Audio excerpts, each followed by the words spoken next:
အားလုံးပဲမင်္ဂလာပါအင်းမြင့် education မှာယနေ့သင်ကြားမယ့်သင်ကြားရေး lesson ကတော့ G6 သင်ယူအခန်း3ရဲ့ Lesson-17 ပဲဖြစ်ပါတယ်ပုံစံနံပါတ်4မှာအပိုင်းကိန်း3ခုပေါင်းလက်သည့် 2-1 ဖြစ်သည်လို့ပေးထားပါတယ်ဒါဆိုရင်ဆရာတို့ကအပိုင်းကိန်း3ခုရဲ့ပေါင်းလက်တန်ဖို့ပေးထားတာပါပထမကိန်းသည် 1-2 ဒုတိယကိန်းသည်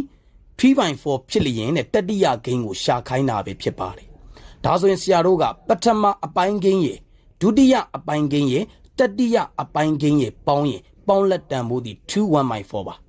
ဒီမှာဆရာတို့ပထမကိန်းတန်ဖို့ပေးထားတယ်ဒုတိယကိန်းတန်ဖို့ပေးထားပါတယ်သူလိုချင်တာဒီတတိယကိန်းပါဒါကြောင့်ဆရာတို့ကတတိယကိန်းကိုလိုချင်ရင်ပေါင်းလက်တန်ဖို့တွေကနေပထမကိန်းနဲ့ဒုတိယကိန်းကိုနှုတ်ပေးလိုက်ရင်ဆရာတို့လိုချင်တဲ့တတိယကိန်းရဲ့တန်ဖို့ကိုရရှိမှာပဲဖြစ်ပါတယ်ဒီမှာဆရာပေးချက်လေးရေးလိုက်ပါတယ်ပထမကိန်းညီမျှခြင်း 1-2 ပါဒုတိယကိန်းညီမျှခြင်း 3-4 ပါအပိုင်းကိန်း3ခုဤပေါင်းလက်က 2-1-4 ပဲဖြစ်ပါတယ်လိုချင်တာဒီတတိယကိန်းမှာဒါကြောင့်တတိယကိန်းညီမျှခြင်း question mark ဖြစ်ပါတယ်ဒီမှာဆရာအလွယ်လေးရေးလိုက်ပါတယ်ပါတူတလို့ပဲရေးလိုက်ပါတယ်အားလုံးအနေနဲ့တော့ပထမကိန်းအပေါင်းဒုတိယကိန်းအပေါင်းတတိယကိန်းလို့ရေးပေးပါဆရာကတော့ဒီမှာပါတူတလို့ရေးလိုက်ပါပြီပေါင်းလက်တန်ဖို့ဒီ 2-1-4 ပဲဖြစ်ပါတယ်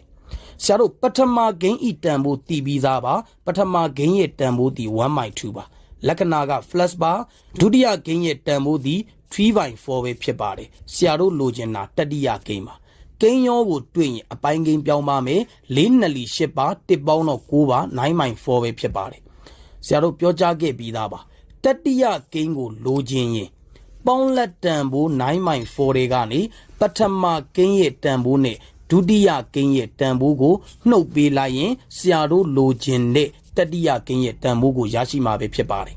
တနည်းအားဖြင့်ပြောမယ်ဆိုရင် plus 1-2 သည်ညီမျှခြင်းရဲ့တစ်ဖက်ကိုရောက်ရင် minus 1-2 ပါ plus 3-4 သည်ညီမျှခြင်းရဲ့တစ်ဖက်ကိုရောက်ရင် minus 3-4 ပဲဖြစ်ပါတယ်ဆရာတို့လိုချင်တာဒီတတိယကိန်းပါအပိုင်းကိန်းတွေကိုပေါင်းသည်ဖြစ်စေနှုတ်သည်ဖြစ်စေပိုင်းခြေတူမှာပေါင်းလို့နှုတ်လို့ရမှာပဲဖြစ်ပါတယ်ဒီမှာဆိုရင်ဆရာတို့က 9-4 က 9-4 ပါဘုံပိုင်းခြေကိုဆရာတို့ဖော်ထားမှာပဲဖြစ်ပါတယ်ပိုင်းခြေကို2နဲ့မြောက်ပိုင်းဝေကို2နဲ့မြောက်ပါတယ်ရလာတော့တန်ဖိုးသည်2-4 ပဲဖြစ်ပါတယ်နောက်ကပြောင်းလဲစရာမလိုပါဘူး3-4 ပါတတိယကိန်းညီမျှခြင်းပိုင်းခြေတွေတူရင်ဆရာတို့ပေါင်းလို့နှုတ်လို့ရပါပြီ9-2-3 ပါ9-2ရဲ့3ရဲ့ပေါင်းရင်ဆရာတို့5ရပါတယ်9နဲ့ကနေ5ကိုနှုတ်ရင်4ရပါတယ်ဒါကြောင့်ရလာတော့တန်ဖိုးသည် 4-4 ပဲဖြစ်ပါတတိယကိန်းညီမျှခြင်း4နဲ့4နဲ့ကြည်သွားရင်1ပဲရပါတယ်ဆရာအဖြေလေးထုတ်လိုက်ပါပြီထို့ကြောင့်တတိယကိန်းညီမျှခြင်း1ပဲဖြစ်ပါတယ်ပထမကိန်းရဲ့ဒုတိယကိန်းရဲ့တတိယကိန်းရဲ့ပြန်ပေါင်းရင်ပေါင်းလက်တန်ဖို့ဒီ 2-1-4 ဖြစ်ရပါမယ်ဆရာတို့အဖြေမှားလားမှန်လားစစ်ဆေးကြည့်ပါမယ်ပထမကိန်းဒီ 1-2 ပါဒုတိယကိန်းဒီ 3-4 ပါတတိယကိန်းဒီ1ပဲဖြစ်ပါတယ်ဘုံပိုင်းကြီးအားလုံး4ထားလိုက်ပါမယ်ပိုင်းကြီးကို2နဲ့မြောက်ရင်ပိုင်းဝေကိုလည်း2နဲ့မြောက်ပါတယ်ဒါဆိုရင်2ရပါတယ်2 plus 3 plus ပိုင်းကြီးကို4နဲ့မြောက်ရင်ပိုင်းဝေကိုလည်း4နဲ့မြောက်ပါတယ်ပေါင်းလို့ရလာတော့တန်ဖိုးဒီ 9-4 ပါဒါဆိုရင်ဆရာတို့ရဲ့အဖြေမှန်ကန်မှုရှိပါတယ်ယနေ့သင်ကြားပေးခဲ့တဲ့နံပါတ်4ပုဒ်စာရဲ့ရှင်းလင်းချက်ကိုနားလည်လိမ့်မယ်လို့ထင်ပါတယ်အားလုံးကိုကျေးဇူးတင်ပါတယ်ရှင်လန်းချမ်းမြေ့ကြပါစေဗျာ